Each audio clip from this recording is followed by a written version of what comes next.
Bonjour à vous, merci d'être là dans ce nouvel épisode de podcast Mode d'emploi version POV ce vendredi.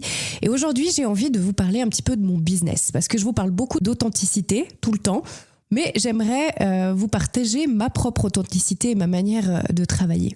En fait, mon business, il n'est pas du tout centré sur l'argent, il est centré sur l'humain. C'est bizarre, hein? Je m'en rends compte aussi dans plein de moments où je me dis « Oh là là, mais qu'est-ce que c'est que cette histoire ?» Et en fait, c'est juste aligné à ce que j'aime et j'ai envie de vous en parler aujourd'hui. Malice. Podcast. Mode d'emploi. Que vous soyez entrepreneur, passionné par ce que vous faites ou indépendante/indépendant ou même simplement curieux du monde du podcasting, vous êtes au bon endroit. Dans Podcast Mode d'emploi, je vous dévoile tous les secrets du podcast, comment l'utiliser pour booster votre entreprise, capter l'attention de votre audience ou tout simplement faire passer votre message de manière authentique et impactante. Vous n'imaginez pas tout ce que l'on peut faire avec un peu de malice. Alors oui, j'assume cette position où j'ai énormément d'humanité, ça peut parfois me perdre, mais c'est pas grave parce que c'est qui je suis et ma foi je fais avec. Oui, bien sûr, j'ai fait le choix d'être entrepreneuse. Je vends des prestations, bien sûr, mais mon moteur, ce n'est absolument pas l'argent. Moi, ce qui me fait vibrer dans mon business, c'est absolument pas les chiffres, vraiment pas. Ce sont toutes ces rencontres que je fais. Parce que quand on travaille avec des gens sur un projet aussi personnel que peut l'être le podcast, parce qu'on va puiser au fond de soi, je vous l'ai déjà dit, parfois le podcast peut passer presque pour une petite thérapie parce qu'on doit aller remuer plein de choses. Pourquoi on veut faire ce podcast, à qui on veut s'adresser, ça demande aussi un petit peu de la réflexion intérieure. Et j'ai la chance de rencontrer des gens qui sont incroyables, qui ont tous des histoires différentes, qui ont tous une voix différente, qui ont tous un message différent. Et puis mon rôle, c'est de les accompagner dans ce process-là. Donc il y a presque un petit peu de psychologie. Alors j'ai aucune formation psychologique. J'ai moi-même fait énormément de développement personnel pour moi. Donc j'ai quelques notions un petit peu. J'ai aussi beaucoup accompagné des gens dans mon parcours radio à être rassurés quand ils devaient passer derrière un micro parce que c'est pas un exercice qui est facile quand on n'a pas l'habitude. Donc j'ai un peu d'expérience là derrière, mais je crois que c'est surtout quelque chose que j'ai en moi, de pouvoir accompagner les gens et de les aider à passer des caps de peur, à oser prendre la parole, à oser être là où ils sont et la raison pour laquelle ils sont là. Et en fait, c'est ça qui me fait vibrer. C'est ça qui est hyper important pour moi. J'ai ce besoin de retrouver l'humain derrière chaque projet.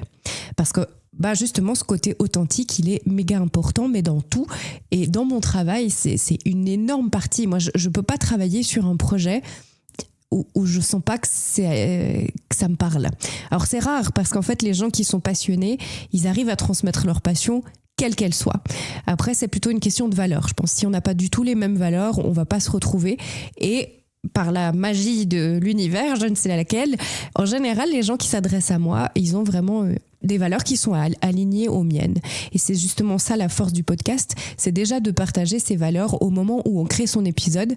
Et donc, on va forcément attirer des gens qui résonnent un petit peu comme nous. Alors bien sûr que quand on parle d'entreprise, il y a toujours ces grands mots de marketing, il faut scaler, il faut faire tant de chiffres.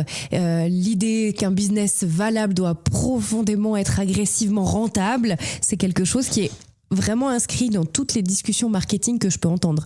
Je me suis aussi renseignée sur le sujet, bien sûr, c'est quand même un point important. J'écoute énormément de choses sur le sujet, je lis énormément de choses, je m'intéresse au marketing, comment ça marche, etc. Mais en fait, je me rends compte, là ça va faire bientôt une année que j'ai lancé mon entreprise, c'est vraiment pas ça qui me fait vibrer. Et quand je sors de ce côté d'idées marketing, il faut publier tant de fois par semaine, il faut faire telle et telle chose, et que je m'aligne simplement avec ma valeur, soit d'être authentique et de vouloir accompagner des gens qui ont juste envie d'avoir un projet et que je suis là pour pouvoir leur tenir la main sur ce passage-là, moi c'est ça qui m'importe. Et en fait, dans ce cadre-là, j'ai forcément des collaborations qui se forment et qui sont tellement plus sympathiques, tellement plus agréables à travailler que si j'étais uniquement dans cette démarche de il faut que je fasse du fric. Et je suis pas comme ça du tout, c'est quelque chose que je déteste. Alors comme je le disais au début, ça peut aussi me desservir parce qu'au final, on doit tous payer des factures, ça fait partie de la vie, mais j'ai pas l'impression que ça me desserve parce que ça me fait grandir aussi humainement, je m'en sors. Hein. Mon but n'a jamais été d'être millionnaire. Je fais toujours cette petite plaisanterie de dire que moi, mon but, c'est de payer mes factures, mais de ne pas payer de TVA. Donc, ça veut dire qu'il ne faut pas dépasser un certain seuil non plus. Donc, voilà. Et quand je dis ça, il y a certains entrepreneurs qui me font des grands yeux en disant « Mais attends, si tu fais comme ça va être plus optimisé, tu pourrais gagner plus d'argent, etc. etc. » Alors oui, peut-être, mais je perds ce côté humain dont j'ai profondément besoin. Et pour moi, de former des gens en leur balançant une formation en ligne qui est la même pour tout le monde, j'ai du mal. Moi, je préfère vraiment travailler, comme on le dit, en one-to-one, donc d'une personne à l'autre, pour pouvoir aussi quand même utiliser les atouts de chacun, les performances de chacun, les compétences de chacun. On est tous à un stade différent de son parcours en fait professionnel, de son parcours dans le podcast. Il y a des gens qui sont à l'aise avec le micro mais pas du tout à l'aise avec la technique. Il y a des gens qui sont à l'aise avec l'écriture mais absolument pas à l'idée de parler dans un micro. Et je peux pas me dire que je vais balancer une formation qui est la même pour tout le monde alors que chacun a des besoins différents. Chacun a besoin d'un accompagnement plutôt personnalisé. Et moi, c'est là que je mets l'accent.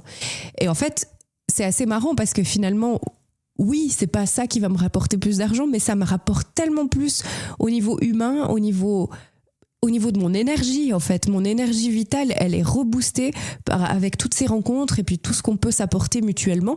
Parce que bien sûr que je donne une formation pour apprendre à faire du podcast, mais je vous assure qu'en retour, j'apprends tellement de choses, moi aussi, sur les sujets qui sont traités, sur les personnes, sur le côté humain, sur l'échange qu'il peut y avoir entre deux personnes. Il y a certaines personnes, d'ailleurs, qui sont devenues mes amies, même, à travers ce processus-là. Et moi, c'est ça, en fait, que je gagne. C'est tout cet entourage et toute cette richesse intellectuelle qui est beaucoup plus importante pour moi qu'un billet de banque qui finalement va finir par payer une facture. Et voilà, c'est pas... Alors oui, bien sûr, c'est nécessaire. Encore une fois, on doit tous vivre. Mais j'avais envie de partager cet aspect un petit peu plus, entre guillemets, vulnérable de ma personnalité. Vous vous en serez rendu compte, du coup, je ne suis pas extrêmement commerciale. C'est pour ça aussi que ce format du podcast me convient bien, parce que je cherche pas à vendre, j'explique des choses, ça vous parle, on peut échanger, tant mieux, ça vous parle pas, on passe à autre chose, et c'est pas grave, vraiment pas. Donc ma réussite, moi je la mesure à quand quelqu'un ose prendre la parole pour la première fois, quand son message se clarifie, quand il trouve sa place, là il y a un vrai impact dans la relation, dans l'évolution de cette personne, et ça m'apporte tellement plus. Et je trouve ça génial en fait de pouvoir partager ce genre d'émotions avec d'autres humains, d'autres personnes que j'aurais pas rencontrées dans un autre cadre. J'ai bon espoir que je ne sois pas la seule à être comme ça. Si vous aussi vous êtes entrepreneur ou entrepreneuse ou créateur, créatrice et que vous aussi vous sentez que votre moteur c'est pas l'argent mais le lien, moi je pense qu'on n'est pas naïf, on est juste aligné avec qui on est. Et si vous êtes dans ce cas-là, c'est avec grand plaisir qu'on pourra échanger sur le sujet, histoire qu'on se rende compte que on n'est pas les seuls à pas être juste des machines à fric avec une volonté de faire le plus d'argent possible.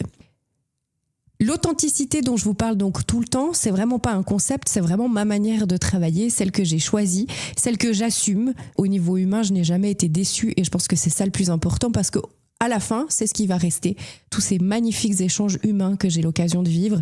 Et pour ça aussi, j'aimerais remercier ici toutes les personnes avec qui j'ai l'occasion d'échanger, de partager, de travailler.